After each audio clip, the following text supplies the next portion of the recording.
Hello from another IATEFL live interview.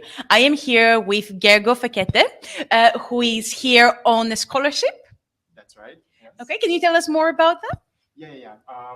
So I won the Bill Lee scholarship, and so I actually tried to apply 2 years ago, but I didn't get it, and then I applied again, and so I was really happy that I actually won it this time. And so all I had to do was submit a proposal.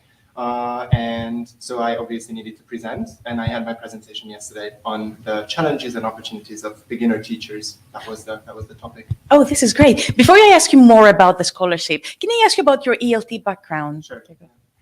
So I graduated 5 years ago. I'm a teacher of English and German, and I've been teaching ever since in a public school in Hungary. I'm based in Budapest, and my school is a primary and secondary school. And it's also special in a way because it's a teacher training school, which means that it's a university affiliated school. And that means that every semester we get lots of teacher trainees who complete their short teaching practicums in our school. And so they get a mentor or a trainer, and then these mentors and trainers help them with the process and help them guide their ways into the beginning of the teaching journey. Oh, wow. And how did your teaching journey begin? Well, I started at the same school, actually. So I completed both of my teaching practicums, like in English and German, at that school. And then, so when I graduated, they had an opening, and then they invited me, and I happily accepted the position. This is great. Yeah. This is great. And so you've mentioned that you teach English and German. What's the difference between teaching the two languages? Mm-hmm. Well, so in Hungary, the most popular first foreign language is English. And so most of the kids learn English as a foreign language. And then German is also very popular. But so in my school, it's interesting because all the students have English as the first foreign language. And so sometimes we struggle with motivation because they get a really good proficiency in English, and then they're not that motivated to learn a second foreign language. So that can be hard. But I would say that there are a lot of similarities. And then, for example, that the methodology can be quite similar. So I can use a lot of things that I do in English classes. I can use them in German classes as well. So, but obviously the languages are similar, but also different in a way because when you're learning English, so with a couple of words you can actually have a discussion, very easily. And then in German, you have to learn a lot of rules first in order to be able to build even a simple sentence. Yeah. So that's difficult. And I think that's why they lose their motivation very easily, or like a lot of students lose their motivation because in English, it's very easy to start. And then in German, they have to wait quite a long time until they can actually build a sentence. That's true. I remember from my experience in learning German, yes. But it's definitely rewarding, isn't it? Yes, definitely. Yeah. So you mentioned that you did a presentation. Yes. So can you tell us more about this? Yeah.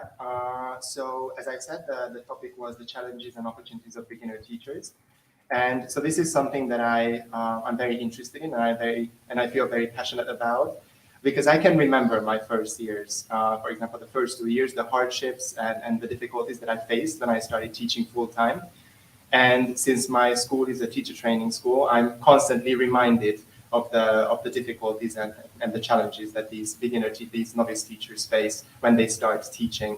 And then also I find it very, very important that they know about conferences like this and associations like this, because this is all about community as well, I think. And then I would like IATEFL to exist in a couple of years as well. And then we need beginner teachers for that. And yeah, that's why I find it so important too. Absolutely. And how can you build your learning network outside the UK and outside IATEFL, for example? What do you do in order to keep on learning as a teacher? Well, so one of the things is that I joined some associations. So I joined IATEFL Hungary as well. And then, so 6 years ago, I joined IATEFL International as well and the Global Issues SIG, because that's another thing that I'm very interested in. So bringing global issues into the English classroom. And so I've been on the committee of the Global Issues SIG ever since, so like for 6 years. On Monday, for example, we had our pre-conference event jointly with the Inclusive Practices and Special Educational Needs Special Interest Group.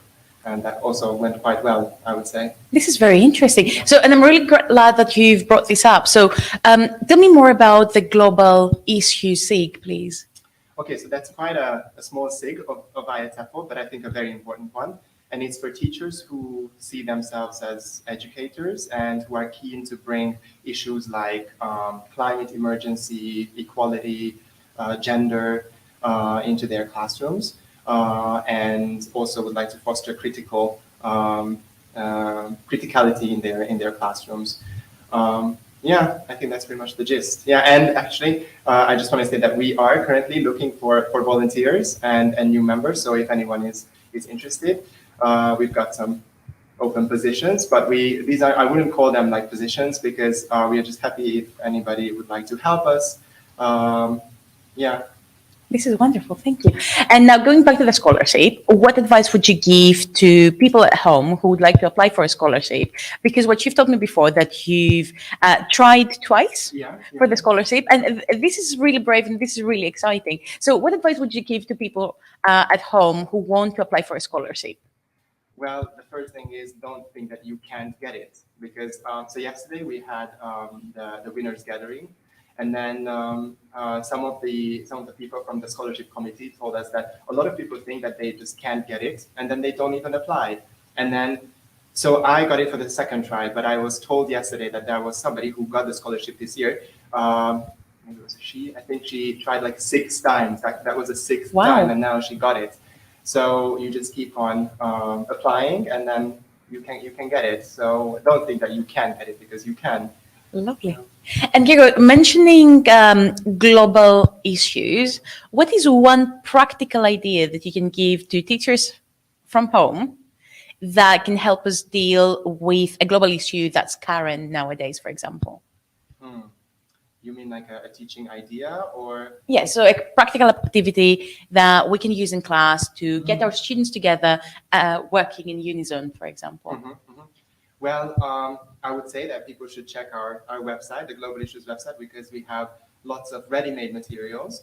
We've got, for example, a calendar of special days that includes, well, as the name suggests, some special days. For example, yesterday we had the International Day Against Homophobia. Oh, wow. And then we've got lesson plans on that, for example. So there are lots of things that people can just take from our website and then take them to their classrooms.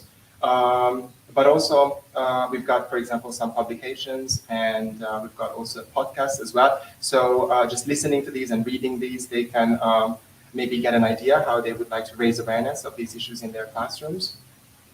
This is wonderful. Thank you very much. And I have got one last question for you. What does the future look like for you? Okay, so currently I'm doing a postgraduate program because I would like to become a trainer or a mentor in my school, so that I can also have future trainees that I can help. I'm hoping to finish that course in June, so this June, and then hopefully in September I can start working as a mentor and as a trainer, which is quite exciting, and I'm really looking forward to doing that. That's wonderful. Thank you very much, and good luck. Thank you. Thank you very much for joining us, and thank you very much for everyone who's joined from home.